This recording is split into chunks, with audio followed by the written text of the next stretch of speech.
On a scale of 1 to 10, Bobby, where do you rank this season in terms of a success?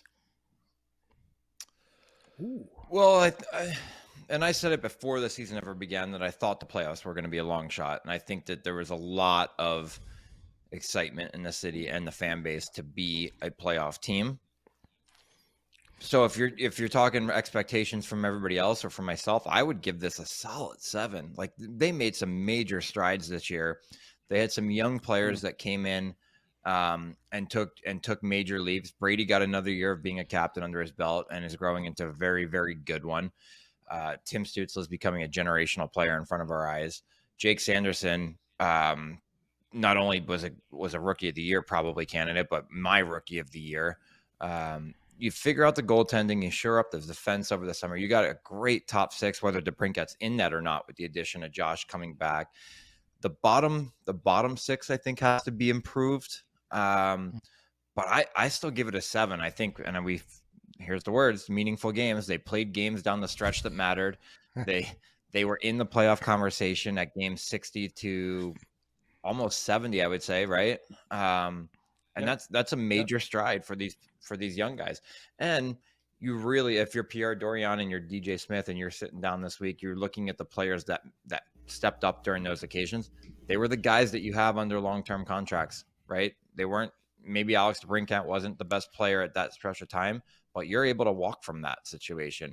You weren't going to be able to walk from a Tim Stützle if he didn't play well, or a Drake Batherson if he didn't play well. But all of your best future core pieces played great hockey down the stretch and in games that mattered, and that's huge. So 7 for me. I would love this, and they did a lot of this with being decimated through parts of the year. So I think it's a great year for the Sens. I know we all feel like they fell short because we want to see them playing later into April, but we're going to see that sooner rather than later as an organization, in my mind. Yeah, I mentioned 3 things, but I'll say there were 5 things that happened for me for the Ottawa Senators. 5 huge things. Number 1, this team never really had, for a long time, they have in the past, a legitimate older player that's come in and brought leadership, and that could back it up with his play. Like, you can bring in older guys, but if the older guy is not really that great of a player, what he says, the guys are listening, but they're not listening that hard. So Claude Giroux, number 1, him coming in, playing the way he did, and being the leader, which he was. And Bobby mentioned this. What he was doing on and off the ice was infectious for Tim Stützle, Brady Tkachuk, Drake Batherson, and the entire group. So Giroux, and then here's the guy we forget too. Pinto scored 20 goals this year. Pinto scored 20. He scored 20 goals, and he had to play against the other teams, usually number 2 centerman. So he learned on the job, and while he learned on the job, he got 20 goals. So the emergence of Pinto, Jake Sanderson, you guys, we've talked about him to death. They've got a young superstar on defense. You got Brady Tkachuk, best power forward in the game, youngest captain, and Tim Stützle. So those 5 things happened this year for the Ottawa Senators. I'm going to go a step higher, Bob. I'll go 7.5.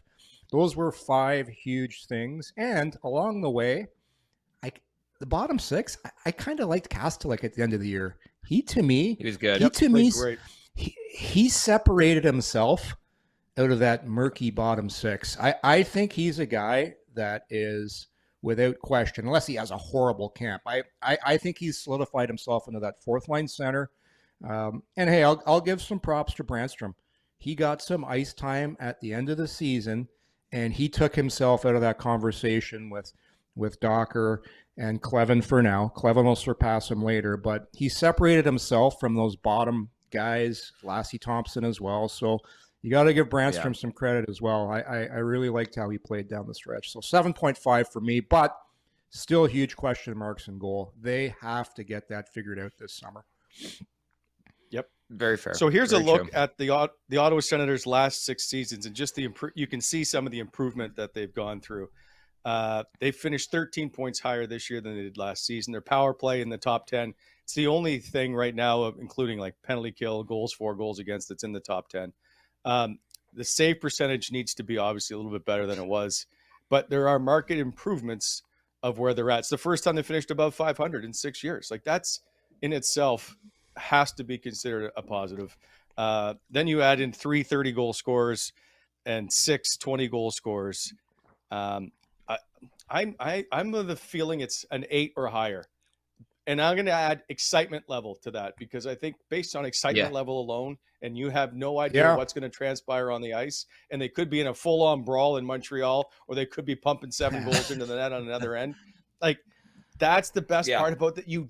They will, I don't know, they'll find you anywhere and they will play that game. I love the entertainment value alone.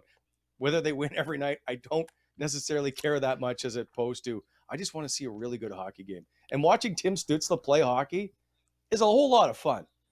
Again, I won't ever probably bring up his plus minus because I don't care.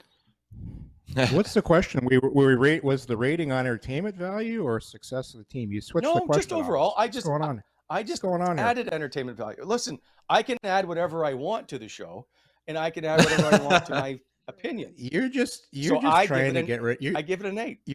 You're just trying to dodge that nickname of yours, Brent Bitterman. Giving it Sens an 8.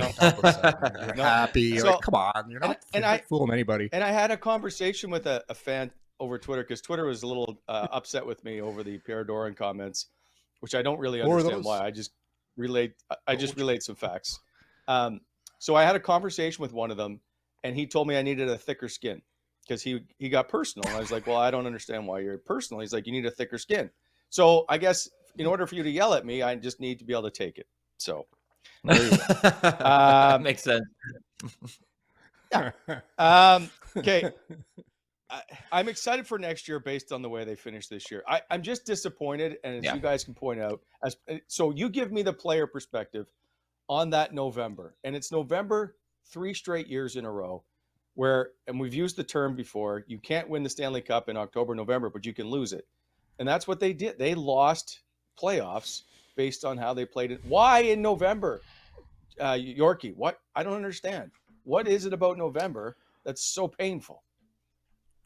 2 Thanksgivings. Well, for this, double dinners, Bob says. That's a each time. I never saw it that way. I'll say one thing. Stützle, people forget, like, this was really his first time being a full-time center and having to do it as the number 1 center iceman on the team. Early on in the season, people forget he had his struggles learning how to play down low. He made a lot of defensive mistakes that he had to learn on the job, just like Pinto. So as the season went on, like, his learning IQ was crazy because he just got better and better. But Stützle got off to a slow start. The whole team got off to a slow start because that's what happens when you're young. It's 2 things can happen. Either you get lightning in a bottle and you don't even realize the situation you're in, and you just start winning because you're just not realizing the pressure. I think the pressure on the young group got the better of them early. Some guys were in some situations that were new to them. And with Norris out, I don't care who you are, that center ice position, that's the reason they got off to the bad start. You're not going to win in the NHL when you're that young at center and that green. The defense wasn't addressed early on. You started off with that defense, and the goaltending was inconsistent. So there you go. Add all those things up, and you get a bad start. Yeah, I mean, I would like to add anything to what he said, but there was nothing. They were thin at the center. They were thin with injuries. The defense wasn't good, and the goaltending was suspect. And then everything got better as it went, but it's too little too late. How much of then adding new players like DeBrincat, Giroux, Talbot have an impact on how you come together? Do we make it a big deal of like, oh, they're not gelling, or is this an actual reality when you're an NHL player? It's not that they're not gelling. It's just that players are trying to find their footing in a new system, new place. A guy like Giroux, who's done it, has no issue with it and has played in the league a long time, and it's different. But some other guys, some other guys coming into a new situation, it's hard to come into a new situation as an Alex DeBrincat and score right away. So I've been less hard on him because of those because I've been through that. It's hard. It's hard enough to score in the league, and then you change everything about your surroundings and your players. It makes things difficult. It just does. I think at some point if we were too hard on him throughout the year, and then I think we were lenient on him a little bit through the middle of the year. But at the same time, there's players that are learning on the fly. as young guys, and then there's players that are coming into new situations. It just took all of it time to click. All of it just took time to click. Excuse me. And when it did, they were one of the better teams in the league down the stretch.